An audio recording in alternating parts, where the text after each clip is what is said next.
Broncos country, let's ride. Broncos country, let's ride. Broncos country, let's ride. Broncos country, let's ride. What's up, everybody? Welcome back to the video today. Today we're going to be talking about a topic that is very near and dear to my heart, and that is the trade of Russell Wilson, and the now completed trade of Russell Wilson. Thanks to the end of this last draft, we now know the full compensation and the full players that went to both the Seahawks and the Broncos, so we can kind of take an overview and look at the trade as a whole, as it's now completed for sure. This is a topic that is, very near and dear to my heart. Growing up, ever since the age of 10, I was a big Seahawks fan, as you could probably tell by my shirt. And the reason for that was Russell Wilson. I actually started watching Russell Wilson when he was at Wisconsin when I was about 9 or 10 years old. And then I followed him to the NFL, and then I just fell in love with the Seahawks as a franchise. And while I've continued to be a Seahawks fan without Russell Wilson, I would be remiss to mention that him leaving the Seahawks did leave a hole in my heart. Now, him leaving the Seahawks ultimately ended up being one of the best things that they ever did. But at the time, you could not convince me otherwise that this was the most tragic thing since the final scene in the Titanic. Now, obviously, in this video, we're going to go through the trade and how it all went down for the Broncos and for the Seahawks. But I think it's very important to discuss right before the Russell Wilson trade. That whole year before, there was a lot of rumblings that the Seahawks might trade Russell Wilson. Teams like the Bears, teams like the Saints were big talking points. And there was reported compensation packages that were pretty good. So at some point, I did think that Russell Wilson was going to get traded. But that talk really died down for a while. And I thought, maybe the Seahawks could work something out. There was a lot of rumors that, the Seahawks and Russell Wilson and Pete Carroll, they kind of didn't see head-to-head, and they were bashing heads and everything like that. So it seemed like a divorce might be coming, but I thought, at least for a while, with no news, no updates, no nothing, that maybe they repaired the relationship. But, on March 8th of last year, I was at the gym. I was probably on the treadmill listening to Selena Gomez, my girl. Oh, what a loser! And I get this absolute bombshell dropped on me that my favorite player of all time has been traded to the Denver Broncos. And I was shocked. Initially, I didn't see what the full compensation was, and I was heartbroken. But hours later, when the full compensation was delivered to Seattle, I was pretty impressed with the haul that they got. And I understood that the Seahawks were probably going into a rebuild, and that this was going to kickstart their rebuild for years to come. Now, looking at the compensation the Seahawks received at the time of the trade, the Seahawks received 2 first-round picks, 2 second-round picks, a 5th-round pick, Drew Lock, Shelby Harris, and Noah Fant. A pretty good haul. And then in exchange, the Broncos would get Russell Wilson and a 2022 4th-round pick. Now, that first-round pick, we already knew to be the 9th overall pick, and that second-round pick of last year, we already knew to be the 40th overall pick. But beyond that, we didn't know what the numerical value for the 2023 first and second-round pick would be. Now, in that draft, the Seahawks were now rewarded the number 9 overall pick, in which they took Charles Cross, the left tackle from Mississippi State, and the 40th pick in the draft, in which they took Boye Mafe, the edge rusher out of Minnesota. So when Russell Wilson was traded to the Broncos, I think instantly many people thought that the Broncos could be a legit Super Bowl contender. It had been thought for years that the Broncos' defense was way above their offense and that they were a quarterback away from being a legitimate team in the AFC. And now that they finally had that quarterback, I think a lot of people thought before the year, myself included, that the Broncos were going to be one of the scariest teams in the NFL. And on the flip side, I think a lot of fans, also including myself, thought that Seattle was going to be one of the worst teams in the NFL. They had just traded their franchise cornerstone. They would now turn to the hands of veteran Geno Smith and or talented but also turnover-prone Drew Lock to lead the saddle at quarterback. Drew Lock has a horse cock! And I thought a lot of people, really didn't have a lot of faith in Seattle. I think the consensus probably would have been somewhere in the 4-13, 5-12 range for their record this year. Now, unfortunately for Broncos fans, the complete fucking opposite happened. But what actually happened was probably one of the most shocking events and storylines of the whole year last year. The Broncos completely fell apart. Russell Wilson completely fell apart. And the Seahawks were a legitimately fun team who made the playoffs. I think the biggest sign of this was in week 1 when the Seahawks ended up playing the Broncos in Seattle. It was Russell Wilson's first game as a Bronco, and coincidentally, his first game back to Seattle. I think, the expectation was that the Broncos were going to open up a can of ass whooping on the Seahawks and show them that they had won that side of the trade. But maybe it was a message from God. Maybe it was, Roger Goodell rigging the game for money. I don't know. The Seahawks ended up winning that game and proving to everybody that they could win without Russell Wilson. Now, it was a low-scoring game. It was decided off of a missed field goal. So I think that, some of that you could contribute to luck. But there were warning signs right away that this Russell Wilson deal would not work out for the Broncos. So talking about the Broncos season, it was just a complete disaster. I just mentioned that, in week 1, they lost to the Seahawks in Russell Wilson's homecoming game. But that was far from it. Early in the year, Javonte Williams, their stud young running back, tore his ACL, missed the entire rest of the season. And, the Broncos throughout the entire year just really never had it.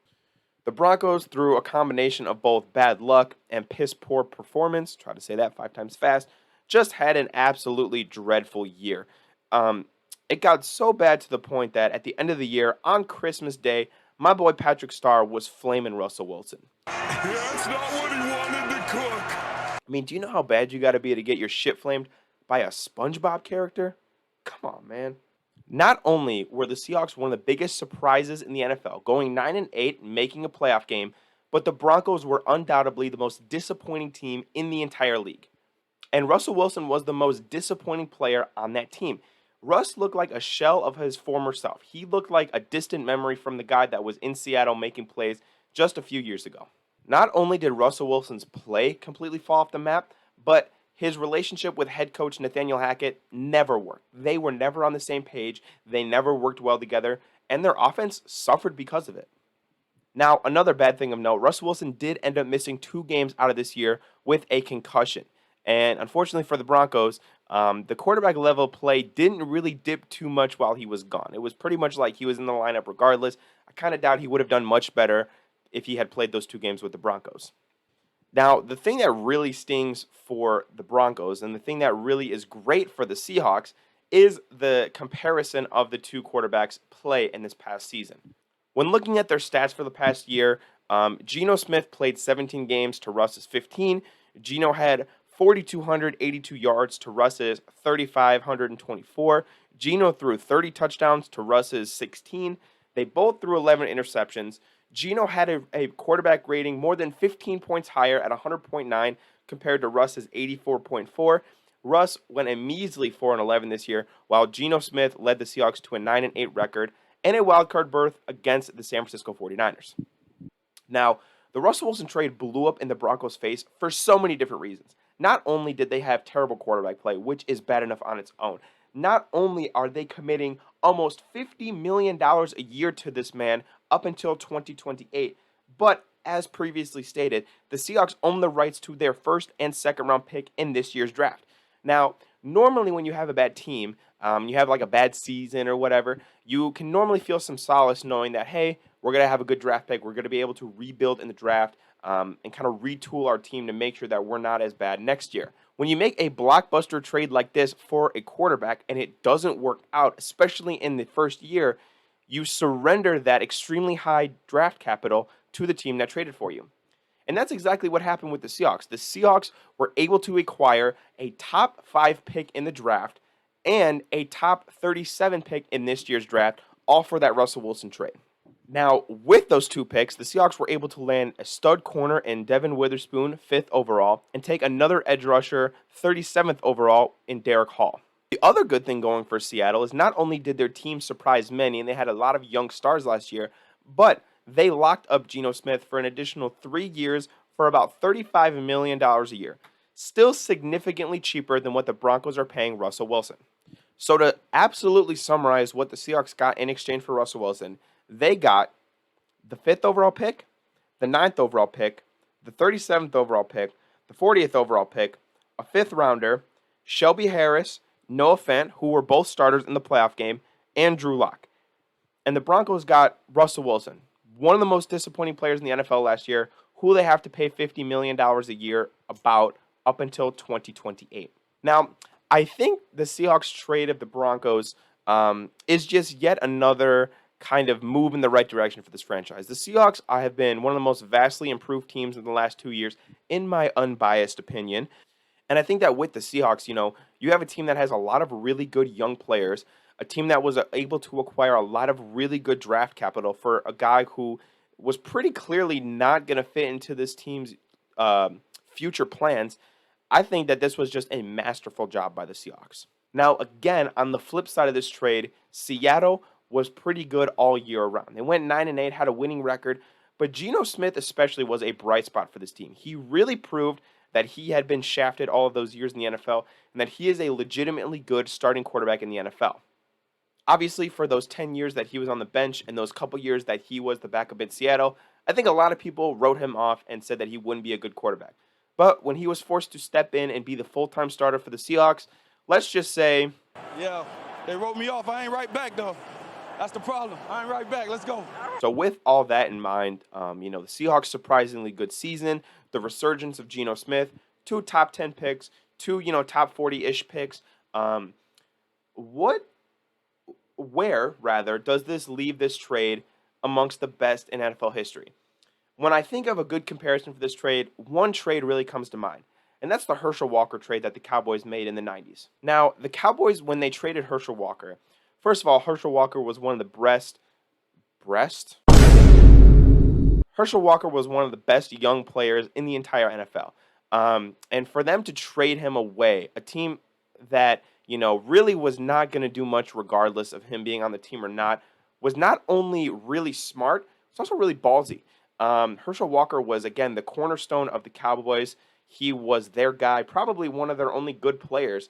But they knew that they had to strike when the iron was hot and trade him away and get as much compensation as possible to make their team in the future better. Same thing goes with the Seahawks. Russell Wilson was the franchise for many, many years as his time as the Seahawks quarterback. And trading away Russell Wilson, no matter for what, is a ballsy move. Had a lot of fans, including myself, very upset at first. But when you look at it, years down the line, it's going to prove to be a very smart deal. Now, what did the Cowboys do with that Herschel Walker trade? Well, the Herschel Walker trade netted the Cowboys 5 players and 6 draft picks, so 11 players total if you really think about it. And 3 of the players that they picked with those draft picks were a guy, ever heard of him, named Emmitt Smith, the NFL's all-time leading rusher, Russell Maryland, who was a dominant defensive tackle for many years, and Darren Woodson, who was a Hall of Fame defensive back in his own right. Now, the Cowboys, with those draft picks and with that trade, were then able to propel themselves to win 3 Super Bowls in the 90s. Maybe you've ever heard any Cowboys fan ever talk about all those 3 Super Bowls. That's thanks to that Herschel Walker trade. So hopefully the Cowboys can make another trade like that and win some more Super Bowls so Cowboys fans can stop bringing up the 90s because God knows I am so sick. But anyway, I see a lot of similarities to what the Seahawks did. Obviously, I hope that the Seahawks draft 3 Hall of Fame players with those picks. Maybe that's not as reasonable, but I think it is reasonable to say that they picked a lot of really, really good players that'll help this team win moving forward. So to sum up, trading away Russell Wilson absolutely gutted me. But it was a move that the Seahawks absolutely made with good intention. They had amazing draft capital in return and were able to pick, so far, I think, some really good players. Not only are the Seahawks, I think, one of the most rapidly improving teams, but they have a chance to get so much better if these draft picks hit. For the Broncos, I still love Russell Wilson. I want him to succeed. I hope that his legacy isn't forever tarnished because of his time in Denver. While I do wish Russell Wilson the best going forward in Denver, to me, it does look like the Seahawks committed absolute highway robbery with the Denver Broncos. And for that, I'll always be happy. So I'm going to wrap this video up just by saying that I think that this has the potential to be one of, if not the greatest trades in the history of the NFL. So if you guys have any other trades that you guys think are better or could be better, let me know in the comments down below. Again, please don't forget to subscribe. I love all of you. I've really, really genuinely appreciated all of the support recently. You guys make me so happy. So thank you guys so much. And I will catch you guys in tomorrow's video. Peace out. Hey guys, Russell here. Yes, the typical boring, yes, Russell, the robot Russell, the one you guys love to know. Real exciting. I'm real exciting. But anyways, everybody has to have an alter ego, right? And I've been thinking about what my alter ego would be, and I think I have an alter ego. His name's Mr. Unlimited.